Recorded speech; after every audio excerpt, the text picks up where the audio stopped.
Straight ahead on 7 News, a semi crashes into an Alva house, killing the resident. We have the details coming up.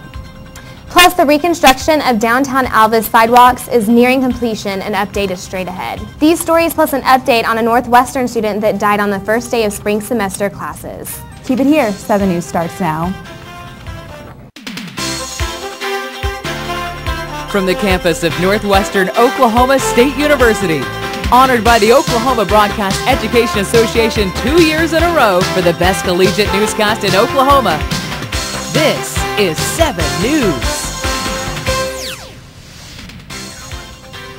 Hello, and thank you for joining us on 7 News today. I'm Chelsea Adams. And I'm Shailene Jones. We started here today with a story that we have been following online all day yesterday. An Alva man was killed when a semi plowed through his house on Oklahoma Boulevard Monday morning at 10. 84-year-old Alva resident Bob Ellis was killed when a West Oak truck, driven by 51-year-old Steve Buxton, crashed into the house for an unknown reason. Prior to hitting the house, Buxton took out several light poles. Bob Ellis's daughter, Cheryl Meyer, was in the house as well. She was taken to Share Medical Center where she was treated and released. The driver of the truck was taken to a nearby hospital and was listed in fair condition as of Monday. Ellis was a grandparent to Northwestern senior Mandy Norman. Many of you, including family members, commented on NWTV's Facebook about a great man Bob Ellis was. Chris Ellis wrote, "It's a tough time for my family and appreciated your support during these hard times. Bob Ellis was an amazing man who served as his country in the Korean War, owned the Toot and Tail in Alva for years, and did numerous other things to honor the town of Alva, Oklahoma, including making sure his family was proud where they came from." We will continue to follow this story. Look for updates on our NWTV Facebook page. You may have noticed construction happening while driving through downtown Alva. Sidewalks throughout the square have been reconstructed. 7 News reporter Gabriela Hernandez went out to look at the progress they have made and to see how these constructions has affected the businesses. It's been weeks since the construction started in downtown Alva. The improvements being made to the square are coming along very well. Some businesses, like the sandwich shop, have been affected by the construction going on right outside their door. I spoke with the owner of the sandwich shop, Charlie McDonald, who told me that the construction workers made way so that his customers it really didn't could affect still it come at all. in. I mean, we had just as much business, with the construction as we did without it. It was really wonderful. It didn't hurt a bit. Very pleased with it. Business owners are liking the changes being made around the square and in front of their own locations. I got the chance to speak to City Manager Joe Durham about the progress of the construction. He told me, along with the sidewalk, new railings and light poles will be added. It beautifies all the surrounding area. The walks and people enjoy walking on a good-looking walk, and we've got good-looking walks. Also, green areas have been added, only on the property owner's request. With improvements being seen, these changes should greatly help out Alva's downtown square area. I'm Gabriela Hernandez. Back to you guys at the desk. Thank you, Gabriela. It should take less than 2 weeks for the sidewalk construction to be done. After adding the railings and light poles, all construction should be finished in about 20 days. New Greek life is being added to campus. Kappa Sigma is the newest fraternity to join Northwestern. Chelsea's in the studio with 2 men who had a big part in the new installation. Thanks, Shay. We're here with Hayden Henderson and Joey Harris, 2 founders of the new fraternity being on campus. And thank you guys for being here. And congratulations on the new installation. First of all, I just want to ask, what kind of things go on whenever you are trying to install a new fraternity on campus? It took a lot, actually. We contacted nationals. I think Joey contacted another fraternity first, and they weren't very helpful, and so he contacted Kappa Sig, and they sent a representative out, and he pretty much laid it down and made us really want to be a part of their Greek life, and they sent out for school approval, and we got it, so now we're waiting for our colony kickoff this Sunday, so sounds like a lot of work. That's when the real fun begins. It's going to be pretty intense. But awesome. Well, that's great. Why Kappa Sigma?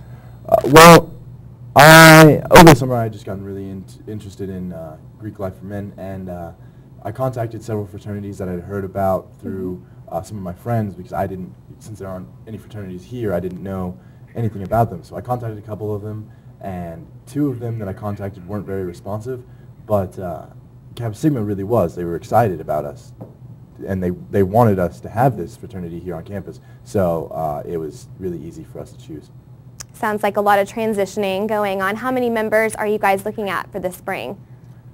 Right now, I think we're at 32. Just about. And always looking for more.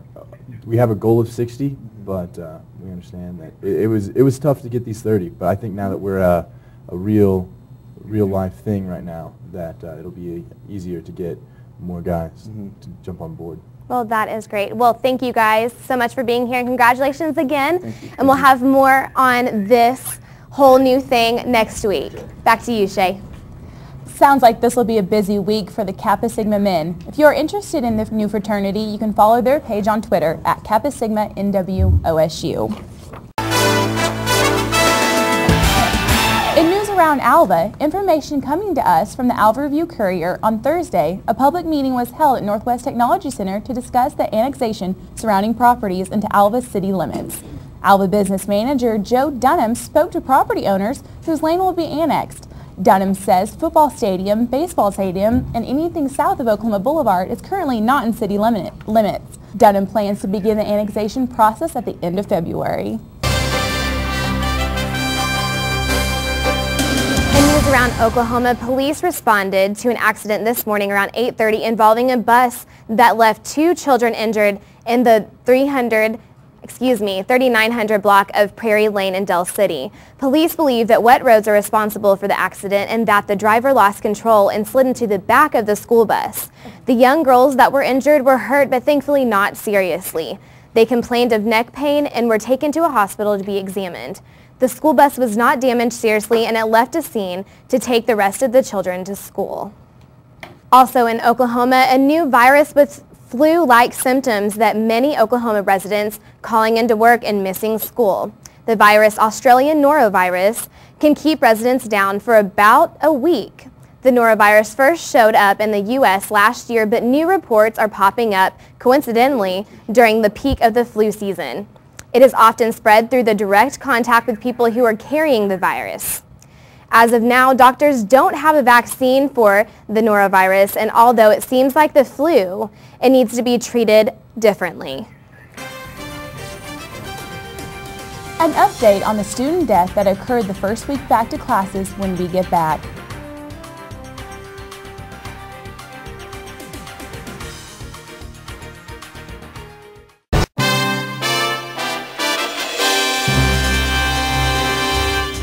Welcome back.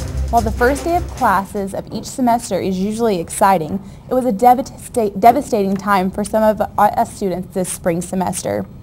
On the first day of spring semester classes, Northwestern student Riley Miller, a junior agriculture major from Brookville, Kansas, was killed when her vehicle and semi collided. Her funeral was held in Salina, Kansas. The Northwestern Eden campus is hosting a new event this semester. Meet the Professor will allow students, faculty, and staff to get together and meet a spotlighted faculty member. Dr. Stephen Mackey from the Division of Education was the first professor to be featured. Other scheduled speakers for the semester include psychology professor Dr. Cheryl Stone, social worker instructor Ray Wilson, and Dr. Jerry Guffiston from the Division of Business.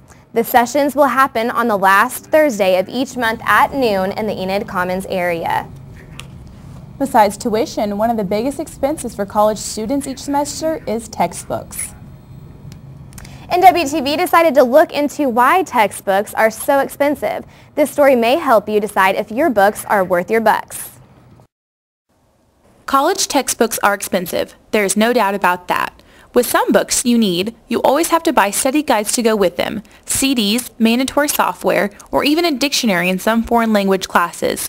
In certain courses, you always need test sheets or laser remotes used for test taking. Not to mention that each year the teacher of each course you are taking can change the textbook with each year, making it harder for those to sell back their book or sell it down to an upcoming freshman. I think textbooks are so expensive because it's expensive to make them. You have to think about the cost of the binding and the paper and the publisher and the author, and you have to pay all of those people. From what I know about it is a lot of them are expensive if they have a lot of illustrations and drawings in them. And I teach media classes, and media classes especially have a lot of infographics and photography, and you have to pay rights. You have to pay copyright to all of the people who contribute the photos or the graphics. So I know that adds a lot to the cost. College textbooks are a growing expense for students. Students will always need their textbook, but nowadays there are easier and cheaper forms, even digital ways to obtain a copy of the textbook you need. So here's a breakdown of the textbook market. Each market does not operate in the same manner as most consumer markets, such as products that are specific for certain demographics or ages. Students do not select the product, and the product is not purchased by the faculty members or professors. Therefore, the price factor can be removed from the purchasing decision. In doing this, it gives the producer unfair selling power to set the prices for those textbooks. They can set those prices as high as they'd like. The students need the book no matter what the cost. Here is a textbook price graph that breaks down the different prices and areas your money goes to when you buy a textbook. It's clear that most of your dollar doesn't even go directly into the heart of the book. It's dispersed to printing and editing the book. The second expense goes towards into marketing. Yes, you are the one who helps pay for the ads and other promotions to advertise the book to teachers and universities. Another expense is for college store operations. This covers utilities, maintenance, and data charges used, just to name a few. Shopping online cuts out the need for employees, rent, utilities, and anything else needed for in-store use. Purchasing online gives you a chance to shop around and find textbooks at a cheaper rate. I believe textbooks are the prices they are because they can charge whatever they want to, because they know that people will pay it. I'm sure the initial cost of publication justifies the price. However, the resale is not justified because the price is already paid for. Many textbooks are also available for you to send the book to your Kindle, iPad, or other tablet devices, making a trip to the bookstore unnecessary. It's a new year, and for some of you, it's a start on a new you. Northwestern's Wellness Center is hosting their annual Biggest Loser competition starting February 1st. This year, you can sign up individually for $25 or as a team made up of 4 people for $100. Wellness Center Director Shane Hansen says this will be similar to the Biggest Loser TV series, minus the constant trainers yelling and boot camp atmosphere. Over the course of 6 weeks, there will be points available to win by your team attending nutrition workshops, weekly weigh-ins, and a variety of competitions. Overall, there will be 3 categories that you can win in.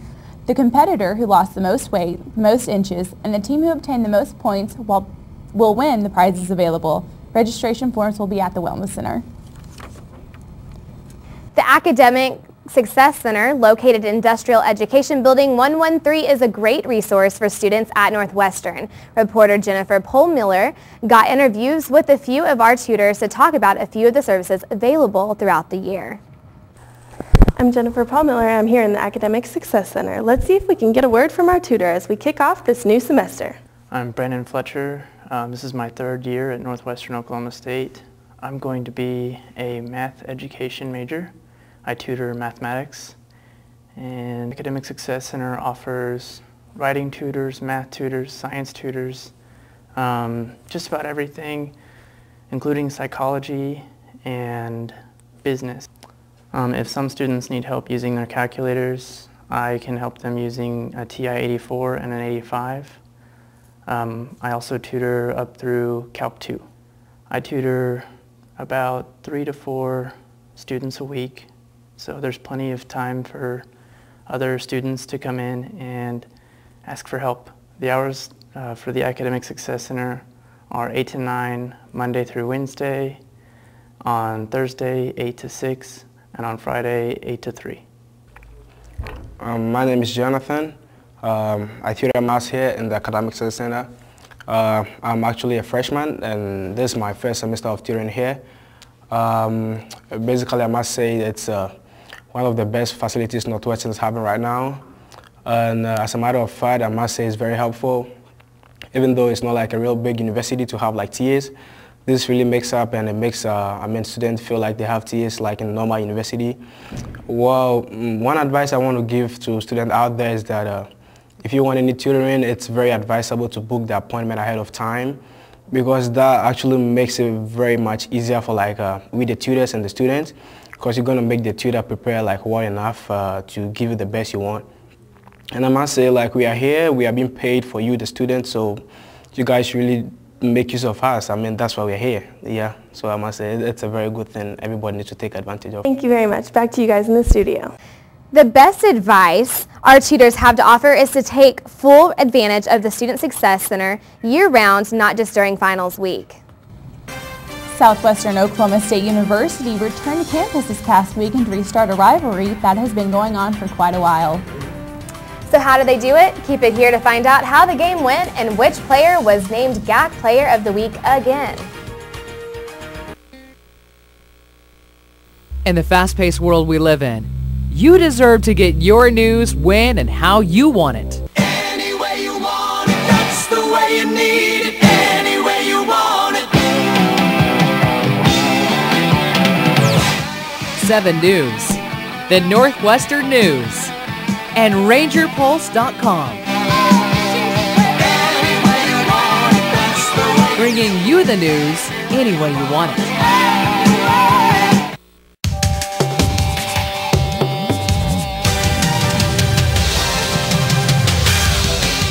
And now, 7 News Sports. The men's basketball team downed a huge rival when they defeated Southwestern Oklahoma State Bulldogs Saturday 90-75. This is the Rangers' 6th straight win at home this season.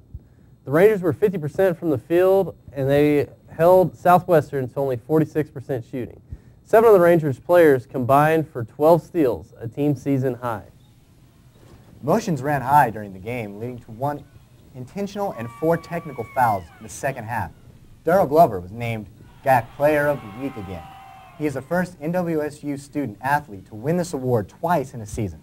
He has combined for 53 points over his last 2 games. He needs only 32 more points to be the 23rd member of the Northwestern's 1,000-point club. Jonathan Freemeyer had 15 points and 9 rebounds. Jesse Smith had 14 points and 7 field goals, a career high. Bruce Wright had 12 points and also 9 rebounds. The Rangers are now 3rd in the GAC conference following slightly behind Arkansas Tech. The record moves to 8-8 overall and 6-4 in the GAC conference. The Rangers will play Arkansas Monticello this Saturday. Following the game, we were able to chat with, for a few minutes, Coach Andrew Brown. That means we won a home game. I mean, it's a good win for our kids. We had to battle and fight. Played a very, very good Southwestern Oklahoma State team. And we were able to make plays the second half and finally knock down our free throws the second half. And it just means we took another step towards, battling for a conference. Our crowd was tremendous.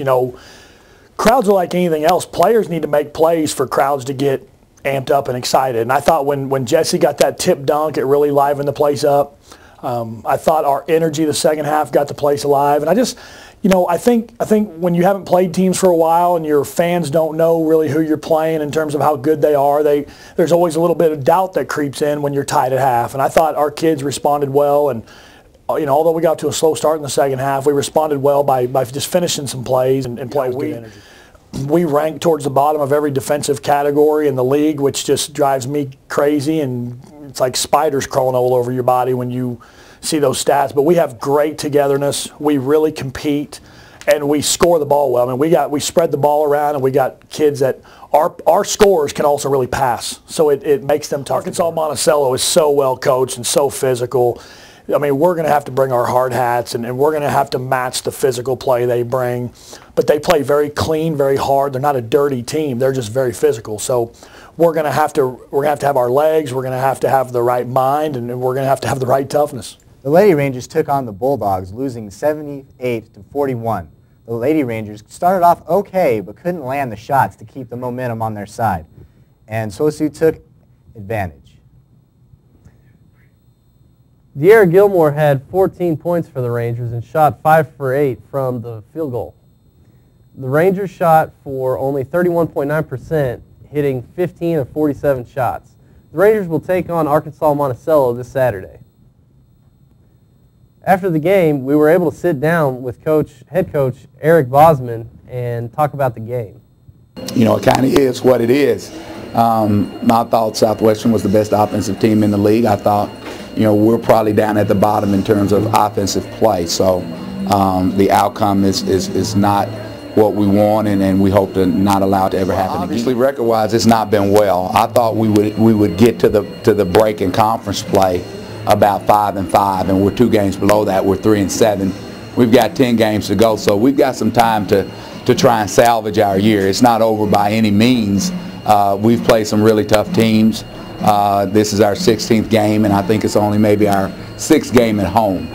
So we've had a tough road, and our girls have stayed focused for the most part. This is obviously a great letdown, but there's no doubt that I think we'll bounce back.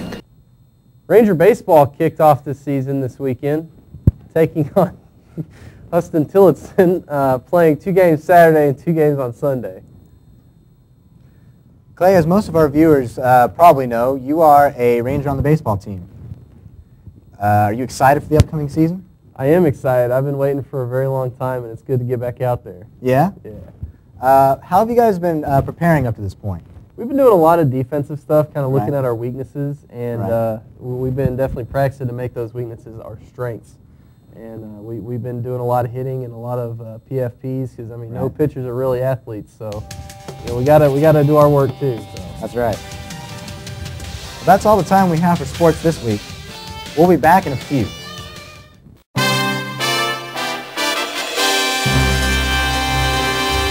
And taking a look at upcoming events this week, Northwestern is hosting a Medieval and Renaissance Fair on January 31st in Vinson Hall at 3:00 p.m. Also, the Graceful Arts Gallery on the downtown square in Alva is hosting a poetry reading from 6:30 to 7:30. Last semester, 7 News reporter Tyler Mead started a new segment called Talks with Tyler. Each week, Tyler will be around campus talking to Northwestern students about how much you really know about the things happening in the world around you. From the latest NBA basketball players that's been traded to Northwestern's fight song, make sure to brush up on your trivia because you never know where she'll be or what she'll be asking. So guys, Super Bowl is coming up, and I know nothing about football. I'm ready for the Super Bowl. I'm ready for the food. Any bets going on here? What do you guys think? I bet that I can down 3 hamburgers within an hour. That's the only bets I'm making. Okay. So. Who's playing in the Super Bowl? I was just told 5 minutes ago it's the Ravens and 49ers. Yeah? So now I just got to figure out what colors. So what? Yeah, there you go. Purple and black for the Ravens and gold and red for the 49ers. I'll flip a coin to see I look whose good side in I'm red, on. so that's right. Good deal. Okay, well, we'll see you guys next time on Channel 7 News. Thanks.